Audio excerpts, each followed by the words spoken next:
Good morning students. जैसा कि हम चैप्टर नंबर 2 पढ़ रहे थे और चैप्टर नंबर 2 के अंदर हम देख रहे थे मौलिक अधिकारों के बारे में और 5 मौलिक अधिकारों की हम बात करें तो हम पढ़ चुके हैं। जो हमारा आज सबसे महत्वपूर्ण मौलिक अधिकार और सबसे लास्ट अधिकार है वो है संवैधानिक उपचारों का अधिकार। ये सबसे महत्वपूर्ण अधिकार है। अगर कहा जाता है कि मौलिक अधिकारों में सबसे महत्वपूर्ण अधिकार कौन सा है तो संवैधानिक उपचारों का अधिकार, जो अनुच्छेद 32 के अंदर दे रखा है। और इस 32 के अंदर ये कहा गया है कि अगर किसी व्यक्ति के या नागरिक के मौलिक अधिकारों का हनन होता है तो 5 प्रकार की रिट जारी की जा सकती है। सर्वोच्च न्यायालय में क्या जा सकता है, यानी कि ये रिट जारी की जाएगी या तो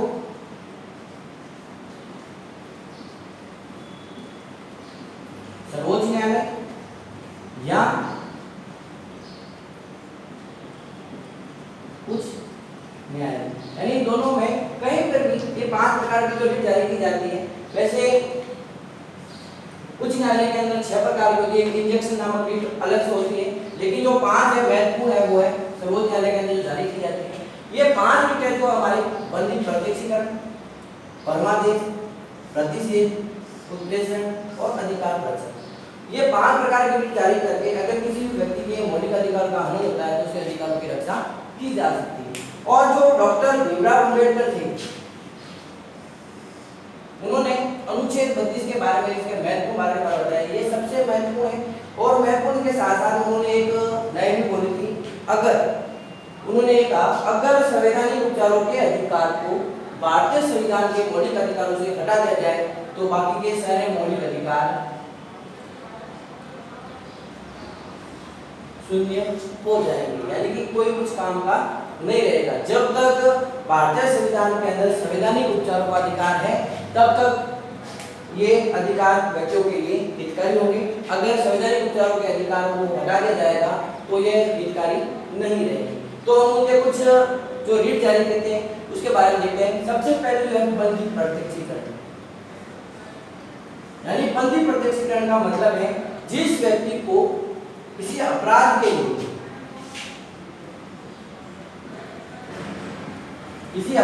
लिए बंदी बनाया गया है तो उस व्यक्ति को बंदी बनाए जाने का कारण बताया जाएगा कि भाई आपको जो बंदी बनाया गया है वो किस कारण से बनाया गया है। और साथ ही साथ में इस बंदी प्रत्यक्षीकरण के द्वारा ये भी कहा गया है जिस अपराधी को बंदी बनाया गया है 24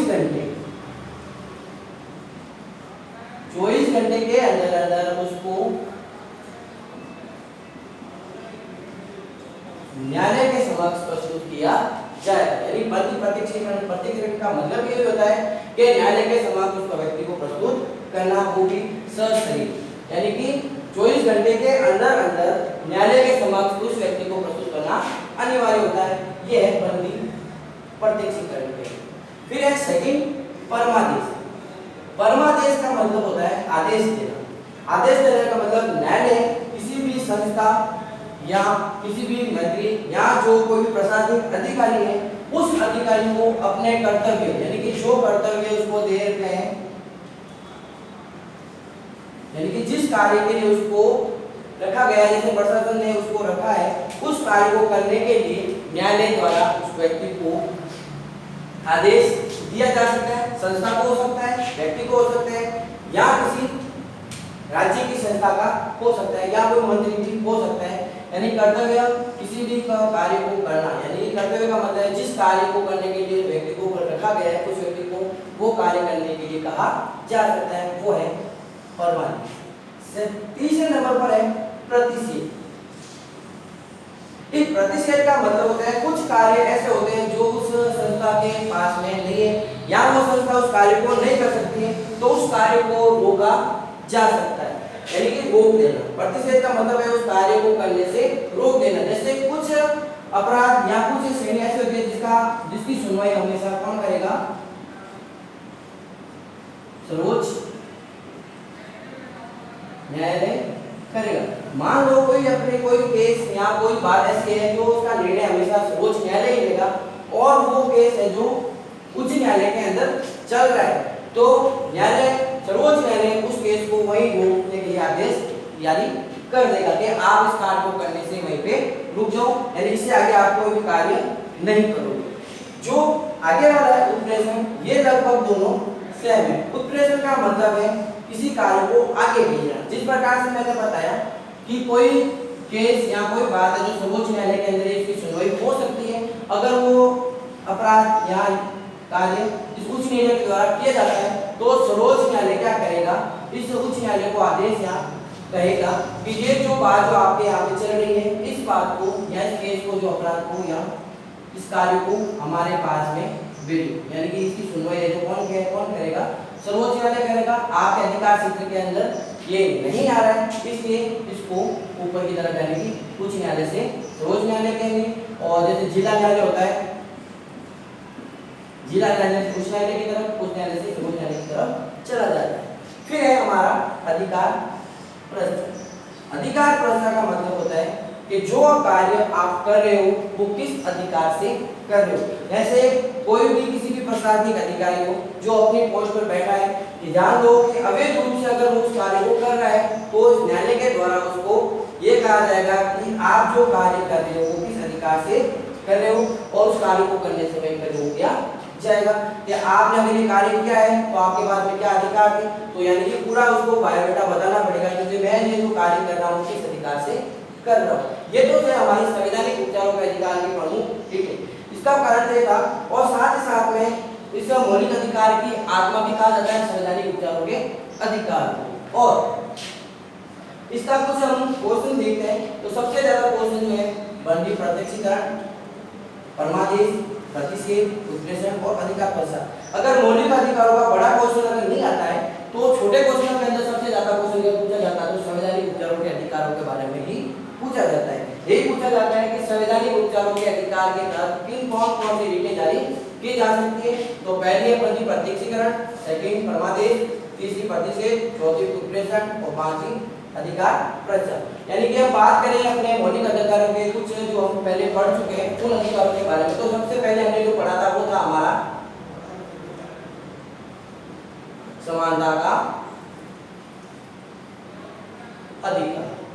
यानी कि जो समानता का अधिकार हमने पढ़ा था वो अनुच्छेद 14 से 18 के अंदर पढ़ा था। फिर सेकंड जो हमने पढ़ा था वो समानता के अधिकार के अंदर हमने उसके अलग अलग अनुच्छेद देखे थे, अनुच्छेद 14, अनुच्छेद 15, 16, 17 और 18। उन अलग अलग अनुच्छेदों के अंदर उन्होंने अलग अलग विवरण दिया है जो हमने पहले क्लास के अंदर देखा है। सेकंड जो हमने देखा है वो देखा हमने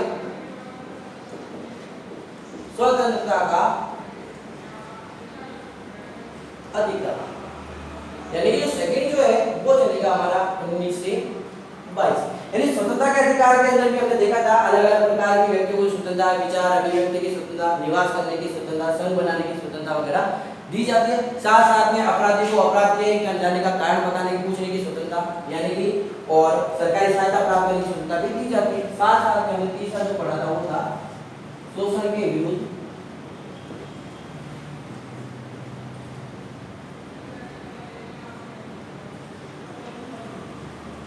अधिकार, जो हमारे अनुच्छेद 23 और 24 के अंदर। और जो चौथा अधिनियम था तो हमारा धार्मिक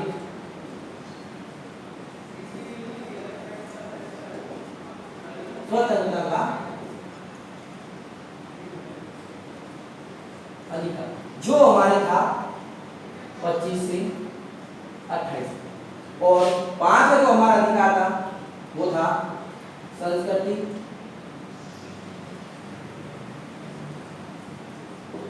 संस्कृति का अधिकार,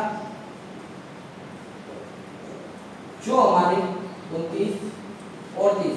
और 29-30 के बाद में जैसे समझे से पढ़ते हैं समाज संवैधानिक उपचारों का अधिकार, और यहाँ पे हमारा अनुच्छेद आ जाता है 32। जो अनुच्छेद 31 था वो अनुच्छेद 31 है, जो अनुच्छेद 31 है अपना, ये अनुच्छेद 31 पहले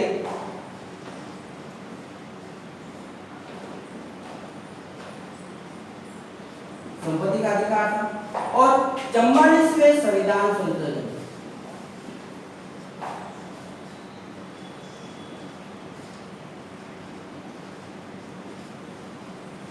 44वां संविधान संशोधन 1978 के द्वारा इस संपत्ति के अधिकार को एक कानूनी अधिकार बना दिया गया है। और जो वर्तमान के अंदर अब हमारे पास जो अधिकार बच गए हैं वो 6। और अगर क्वेश्चन आता है कि जब संविधान लागू होता है उस समय प्रत्येक व्यक्ति को कितने अधिकार दिए गए थे, तो 7 अधिकार थे। और वर्तमान के अंदर हमारे पास में 6 अधिकार है। और संपत्ति का अधिकार अब हटा दिया गया है। ये क्वेश्चन पिछले साल 2017 के अंदर 18 के अंदर आया हुआ है कि वे संपत्ति के अधिकार को कौन से संविधान संशोधन के द्वारा हटा दिया गया है। तो 44 से संविधान संशोधन के द्वारा संपत्ति के अधिकार को हटा दिया गया है। तो सबसे महत्वपूर्ण बात एक और, जो हमारे मौलिक अधिकार है वो भाग 3 के अंदर है। और अनुच्छेद